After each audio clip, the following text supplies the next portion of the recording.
For a vehicle to drive itself, it needs to know where it is in the world, and it also needs to know what's around it. Based on these factors, it needs to be able to make smart and safe driving decisions in the real world.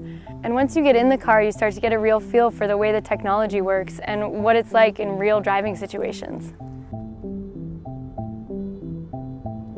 So there are a few things that have to happen before the car can safely drive itself. First, it has to figure out its location in the world. So we use GPS, but GPS isn't always that accurate, which is why we rely on our other sensors like the laser, which picks up on details in the environment that help us identify our more precise location. So think of the sensors as the car's eyes and ears, but with eyes that can see far off into the distance and 360 degrees around the car.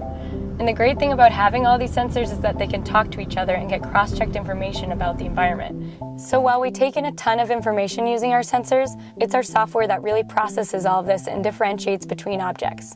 All these objects are visible on the laptop that the safety drivers use while testing the vehicles. Based on what the vehicle senses and processes, these objects will be represented by different colored boxes.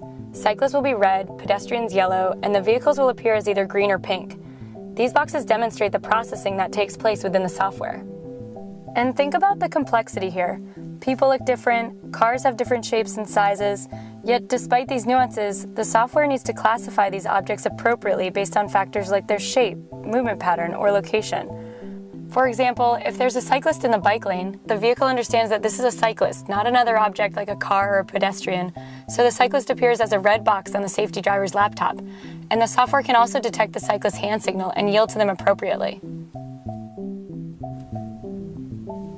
When our engineers think about where the car should drive and how, safety is always the top priority.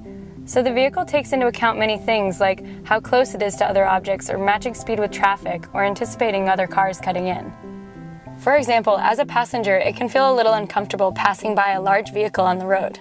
Our engineers have taught the software to detect the large vehicles, and the laptop shows them as larger boxes on the screen. As our vehicle passes by a large truck, it will actually keep to the farther side of the lane and give ourselves a little bit more space. We've also taught the vehicle to recognize and navigate through construction zones. The vehicle sensors can spot the orange signs and cones early to alert the car of any lane blockage ahead, and then we can change lanes safely. Another thing that's really important is for the vehicle to drive in a naturalistic way, because when it's natural and the car abides by social norms on the road, it's also safer. For example, at four-way stops, people typically rely on eye contact to communicate whose turn it is, and in our case, the vehicle inches forward into the intersection to indicate its intent.